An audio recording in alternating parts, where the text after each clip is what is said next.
Good morning सभी को। स्वागत है आप सबका अपने YouTube channel DM success by Monika ma'am में। अपन पढ़ रहे हैं मनोविज्ञान और आप भी पढ़ रहे हैं। बहुत आसान भाषा में मैं आपको मनोविज्ञान पढ़ाने की कोशिश कर रही हूँ, बहुत ही सरल शब्दों में और बहुत ही शॉर्ट तरीके से मैं आपको समझाने की कोशिश कर रही हूँ। और मनोविज्ञान में अपन ने पढ़ा है बाल विकास की अवस्थाएं पढ़ रहे हैं, जिसमें अपन ने शेषवावस्था प्रारंभ कर रखी थी।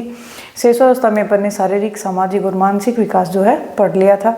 अब अपन पढ़ेंगे संवेगात्मक विकास। शेषवावस्था में संवेगात्मक विकास पढ़ेंगे। मैं आपको रेगुलर पढ़ा रही हूँ, पूरा सिलेबस करवाऊँगी, बिल्कुल निःशुल्क पढ़ाऊँगी, बहुत ही आसान शब्दों में समझाने की कोशिश करूँगी। फिर भी यदि आपको कुछ समझ में नहीं आता है तो आप कमेंट करके ज़रूर बताएंगे, अपने सुझाव देंगे, ताकि मैं उसमें और अच्छा सुधार कर सकूं और आप लोगों की और अच्छे से मदद कर सकूं पढ़ाने में, समझाने में। और आपको बिल्कुल निःशुल्क पढ़ाया जा रहा है, इसलिए आप भी जुड़ें, अपने साथियों को भी जोड़ें और अपने channel DM success by Monika ma'am को सब्सक्राइब करें। आइए शुरू करते हैं। शेषवावस्था में संवेगात्मक विकास। संवेगात्मक विकास क्या है? शरीर को गति देने वाले कारक क्या होते हैं? संवेग होते हैं। तो सबसे पहले तो अपन ये देखेंगे कि संवेग क्या होते हैं। तो संवेग होते हैं शरीर को गति देने वाले कारक। शरीर को गति देने वाले कारक क्या होते हैं? संवेग होते हैं। अब गति देने वाले कारक कौन से हैं? जैसे अपने को गुस्सा आ गया तो गति देने वाला कारक है। यदि किसी पे प्रेम आ रहा है तो गति देने वाले, यानी उत्तेजित दशा। दूसरे शब्दों में हम कह सकते हैं कि शरीर की जो है उत्तेजित दशा। उत्तेजित दशा मतलब किसी भी चीज़ को लेकर के अपन एक्साइटेड हो जाते हैं। तो शरीर में उत्तेजित होना, किसी भी चीज़ के लिए उत्तेजित होना क्या है? संवेग है। तो शरीर की उत्तेजित जो दशा है वो क्या है? संवेग है। वो किसी भी दिशा में उत्तेजित हो रहा है वो क्या है? संवेग है। तो शरीर की उत्तेजित दशा क्या है? संवेग है। और संवेग क्या होते हैं? जन्मजात होते हैं। ये भी अपन लिख सकते हैं कि संवेग जो होते हैं वो क्या होते हैं? संवेग जन्मजात होते हैं। संवेग जो है वो जन्मजात होते हैं। फिर देखो, शरीर में, मस्तिष्क में, शरीर में संवेग शरीर में ही होंगे और शरीर में भी कहाँ? मस्तिष्क में। क्योंकि ये जो प्रेम है, घृणा है, ये सब चीज़ें कहाँ? अपने मस्तिष्क में। और मस्तिष्क के भी कौन से भाग में? अचेतन मन में होती हैं। ये चीज़ें अचेतन मन में होती हैं। फिर देखो, इसके बारे में कई सारे डेफिनेशंस हैं। जैसे वुडवर्थ है, तो वुडवर्थ क्या कहते हैं? शरीर की उत्तेजित दशा, ये डेफिनेशन वुडवर्थ की है। वुडवर्थ क्या कहते हैं कि शरीर की उत्तेजित दशा क्या है? संवेग है। शरीर में उत्तेजित दशा क्या है? संवेग है।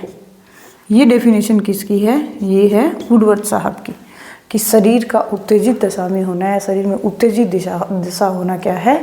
संवेग है। ये किसने कहा है? वुडवर्थ ने कहा है। फिर देखो, जन्म के समय शिशु में उत्तेजना नामक संवेग पाया जाता है। जन्म के समय एक ही संवेग पाया जाए, बच्चे में पाया जाता है। वो कौन सा है? उत्तेजना नामक संवेग बच्चे में पाया जाता है। जन्म के समय उत्तेजना संवेग पाया जाता है। अब देखो, वॉटसन है। वॉटसन साहब क्या कहते हैं कि जन्म के समय बच्चे में 3 संवेग पाए जाते हैं। वॉटसन क्या कहते हैं कि जन्म के समय बच्चे में 3 संवेग पाए जाते हैं। जन्म के समय 3 संवेग पाए जाते हैं। और वो 3 संवेग कौन कौन से होते हैं? प्रेम है, क्रोध है और भय है। 3 संवेग कौन कौन से होते हैं? प्रेम, क्रोध और क्या है? भय। ये 3 संवेग बच्चे में जन्म के समय पाए जाते हैं। ये कौन बताते हैं? ये बताते हैं वॉटसन साहब बताते हैं। फिर आते हैं जर्सील्ड महोदय। और जर्सील्ड महोदय क्या कहते हैं? किसी भी प्रकार से आवेशित होने की दशा या अवस्था क्या है? संवेग है। तो फिर अपन लिखते हैं जर्सील्ड महोदय। जर्सील्ड क्या बताते हैं? उत्तेजित होने की दशा। उत्तेजित होने की दशा क्या है? संवेग है। मैंने आपको पूरी भाषा जो वो नहीं लिखी। किसी भी प्रकार से आवेशित या फिर उत्तेजित, यानी आवेशित भी बोल सकते हो, उत्तेजित भी बोल सकते हो। आवेशित या उत्तेजित होने की जो दशा है वो क्या है, संवेग है। तो अपन ने देखा संवेग क्या है, शरीर को गति देने वाला कारक, उत्तेजित करने वाला कारक, या फिर क्या है ये उत्तेजित दशा जो है वो क्या है, संवेग है।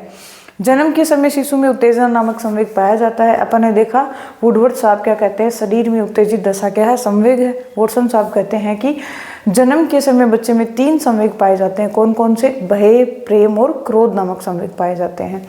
इसके बाद जर्सील मोते आते हैं और जर्सील मोते कहते हैं कि किसी भी प्रकार से आवेशित होने की दशा या उत्तेजित होने की दशा क्या है या अवस्था क्या है, संवेग है। तो दशा को अपन अवस्था भी बोल सकते हैं, वैसे तो आप समझ गए होंगे अवस्था, अवस्था या स्थिति मान लो आप, किसी शरीर की उत्तेजित स्थिति, दशा या अवस्था क्या है, संवेग है। फिर देखो फ्राइड महोदय ने 2 संवेग बताए हैं। फ्राइड महोदय ने 2 संवेग बताए, एक तो युयुत्सा और एक मुमूर्षा। युयुत्सा जो होती है वो होती है जीने की इच्छा, ठीक है, और मुमूर्षा जो होती है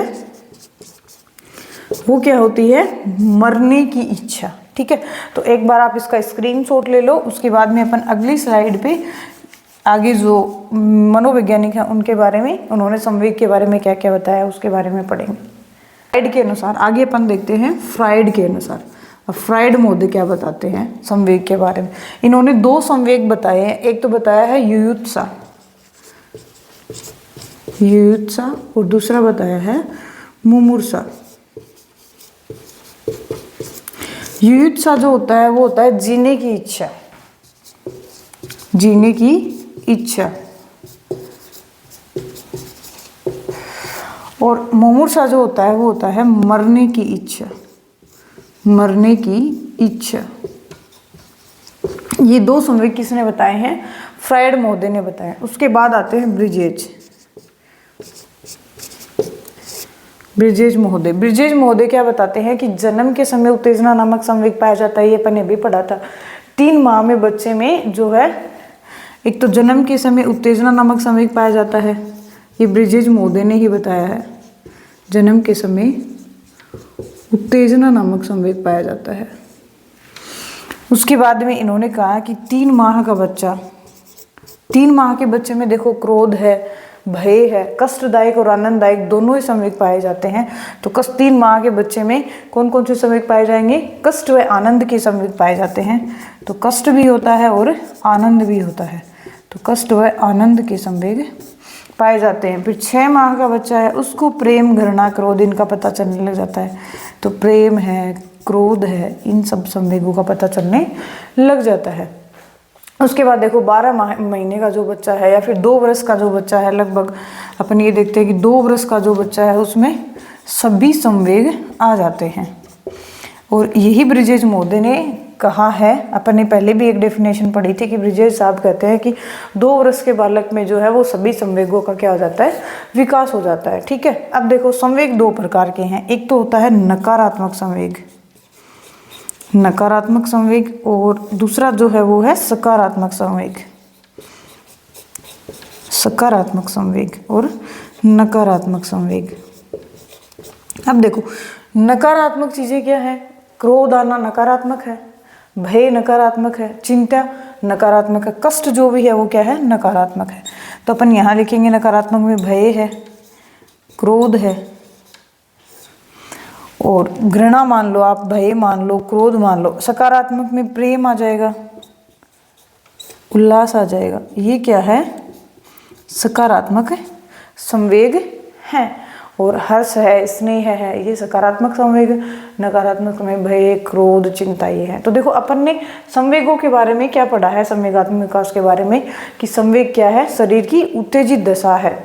और अलग अलग मनोवैज्ञानिकों ने इनके अलग अलग डेफिनेशन दी है। फ्राइड महोदय ने 2 संवेग बताए हैं, युयुत्सा और मुमूर्षा।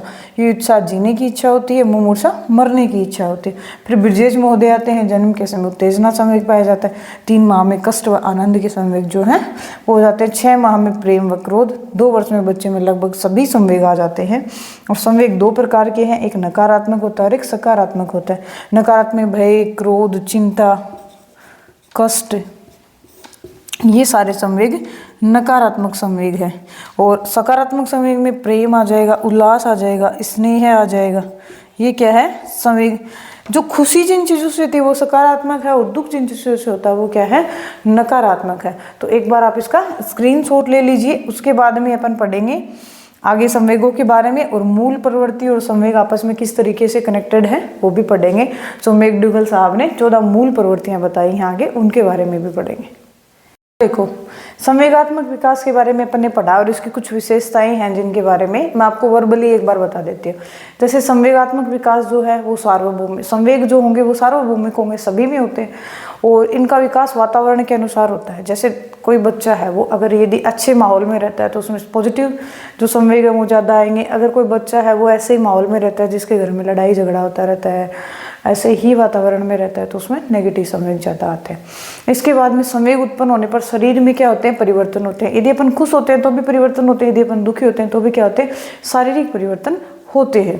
और संवेगों की जो दर है वो सब में मान लो अलग अलग होती है। कैसे, जैसे एक बच्चा है वो शांत स्वभाव का है, एक बच्चा है वो ज़्यादा क्रोधी है तो उसको थोड़ा सा क्रोध आने पे वो बहुत ज़्यादा उत्तेजित होता है। एक बच्चा है वो यदि कम मतलब अशांत है तो वो क्या करेगा, वो धीरे धीरे उन चीज़ों को देखेगा। और एक बच्चा क्रोधी है वो जल्दी उत्तेजित हो जाता है। फिर लेकिन संवेग होते क्या, अस्थायी होते हैं। ये तो नहीं है कि भाई क्रोध आ गया और वो बना ही रहता है सालों साल, नहीं।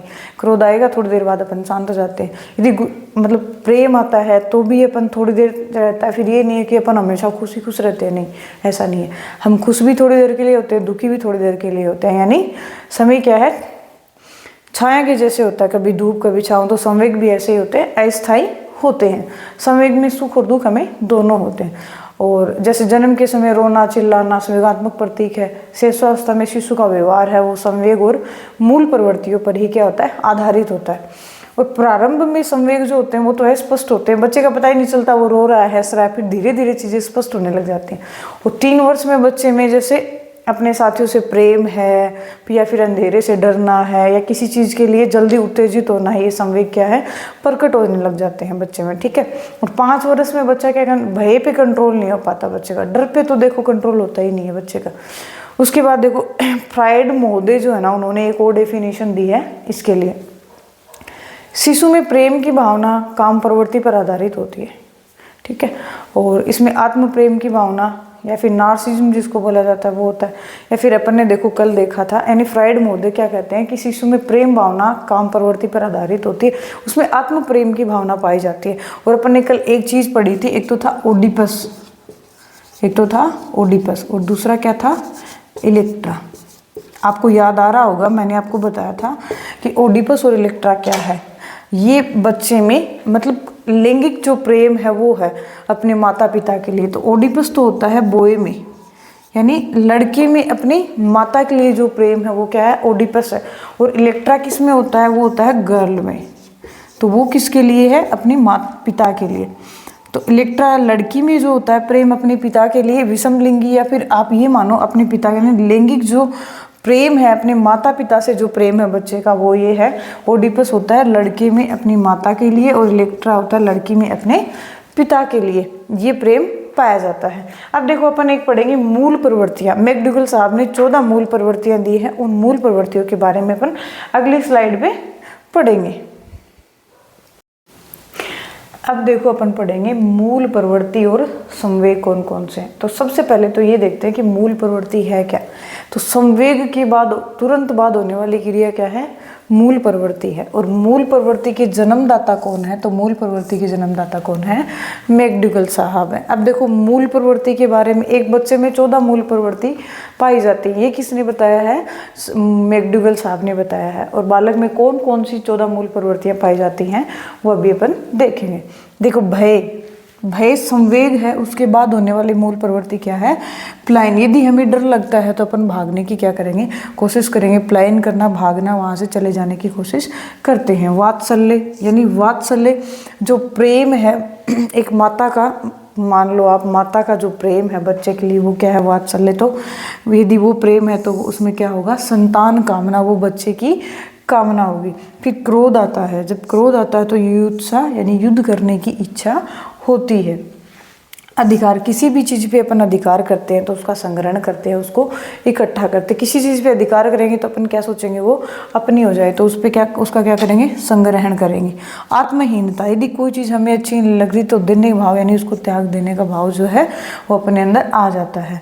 फिर होती है भूख, भूख भोजनान्वेषण, यानी यदि हमें भूख लगती है तो भोजनान्वेषण यानी हमें भोजन करने की क्या है, इच्छा होती है। फिर है घृणा, यदि हमें किसी चीज़ से घृणा हो गई तो निवृत्ति यानी उस चीज़ को छोड़ने की इच्छा हो जाती है। आत्माभिमान, आत्माभिमान या आत्मगौरव, अपना स्वयं का। फिर है आश्चर्य, आश्चर्य यानी जिज्ञासा। आमोद यानी हास्य। कीर्तिभाव, रचनात्मकता, किसी भी चीज़ की रचना करने की इच्छा जागृत होना। कामुकता, कामवर्ती जो होती है। एकांकीपन, सामूहिकता, अकेला है तो समूह है। और कष्ट में संवेदना होती है। अब देखो अपन ने क्या देखा है कि मूल प्रवृत्तियां कौन कौन सी हैं और संवेग कौन कौन से हैं, कौन से संवेग के बाद में कौन सी मूल प्रवृत्ति आएगी, ये बहुत इम्पोर्टेंट है, बहुत ही इम्पोर्टेंट पार्ट है और इसको आपको याद करना है, यानी रटना नहीं है लेकिन याद करना है, इम्पोर्टेंट है। हर एग्जाम में पूछा जाता है बाल विकास के मूल प्रवृत्ति और संवेग वाले टॉपिक में। तो एक बार मैं आपको रिवाइज करवा देती हूँ इसको, यानी भय, पलायन करना, वात्सल्य, संतान कामना, क्रोध, युत्सा, अधिकार, संग्रहण, आत्महीनता, देने, भूख, भोजनान्वेषण, घृणा, निवृत्ति, आत्माभिमान, आत्मगौरव, एकांकीपन, सामूहिकता, कीर्तिभाव, रचनात्मकता, आश्चर्य, जिज्ञासा, आमोद, हास्य और एक बच गया कष्ट या करुणा, तो संवेदना या फिर क्या होगी, शरणागति होगी। तो ये थे अपने 14 संवेग और ये थी 14 मूल प्रवृत्तियाँ। और मूल प्रवृत्ति के जन्मदाता कौन है, मैक्डूगल साहब हैं। और मूल प्रवृत्ति होती क्या है, संवेग के तुरंत बाद होने वाली जो क्रिया है वो क्या है, मूल प्रवृत्ति है। आप इसका स्क्रीनशॉट ले लीजिए और मैंने आपको दोहरा दिया है, आपको इसको अच्छे से याद रखना है। तो अपन ने पढ़ी है शिशुअवस्था और कल से अपन पढ़ेंगे बाल्यावस्था। तो आप एक बार अपने टॉपिक को पढ़ के आएँ, रिवाइज करके आएँ, फिर अपन यहाँ पे बहुत अच्छे से पढ़ेंगे। मैं आपको बहुत ही आसान शब्दों में समझाने की कोशिश कर रही हूँ, फिर भी आपको यदि कुछ समझ में नहीं आता है तो आप अपने सुझाव दें, मैं उसको बहुत अच्छे से और अच्छा करने की कोशिश करूँगी। अपने चैनल को सब्सक्राइब करें, खुद भी जुड़े रहें, अपने साथियों को भी जोड़ें। धन्यवाद।